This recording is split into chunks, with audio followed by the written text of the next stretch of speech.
সত্যি ঘটনাটা আপনারা প্রকাশ করবেন। সেই সময় ওদের মুখে চুলকানি পড়বে যে ওনাদের মিথ্যা ঘটনাটা প্রকাশ করতেছে, এটা জনগণ এবং বিশ্ব মিডিয়াও এটা অ্যাকসেপ্ট করবে না।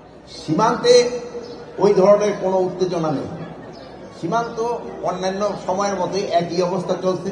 তো আপনারা জানেন যে ভারতীয় মিডিয়া অপপ্রচার চালাচ্ছে, এরা বাংলাদেশ সম্বন্ধে অপপ্রচার চালাচ্ছে। এটার জবাব কিন্তু আপনারা দিতে পারেন সত্যি ঘটনা প্রকাশ করে। এটা ভারতের একটা কি বলবো, মানে এইরকম একটা নগণ্য প্রচার, একটা মিথ্যা প্রচার, এটা অন্য দেশের প্রতি যে করতে পারে এটা শুধু ভারতীয় মিডিয়াই পারে, অন্য কোনো দেশের মিডিয়া মনে হয় এরকম পারে না।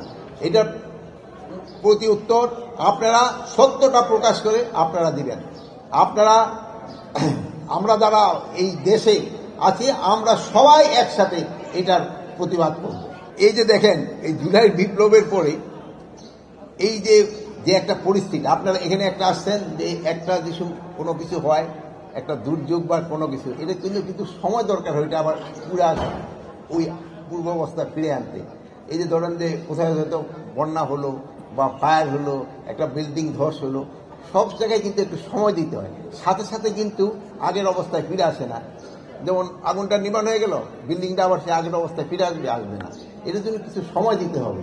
আপনারাও জানেন জুলাই বিপ্লবের পরে যেই পরিস্থিতি ছিল ওই পরিস্থিতি থেকে আমাদের উত্তরণের জন্য সময় দিতে হবে। আগে যে ওই সময় যে পরিস্থিতি ছিল ওর থেকে কি আরো উন্নতি হচ্ছে না? বলেন আপনারা, হয়েছে কি হয়েছে না? হচ্ছে। তা আপনারা বলতেছেন ওর যে উন্নতি হচ্ছে, তা আস্তে আস্তে আরো উন্নতি হবে। আমরা যেসব সব একসাথে হব সেসব ডেফিনেটলি এটা একটা ইতিবাচক প্রভাব ধরে। আপনারা দেখেন যে অনেক সময় ভাইরা যেসব একটু থাকে, আবার একসাথে যেসব সব হয়ে যায়, এটাতে খুবই একটা ইতিবাচক দিক। আমরা একটা কোনো সমস্যা আমরা সবাই একসাথে কাজ করব, সবাই একসাথে এইটার প্রতিবাদ করব, এটা তো খুবই ভালো দিক, খুবই ভালো দিক।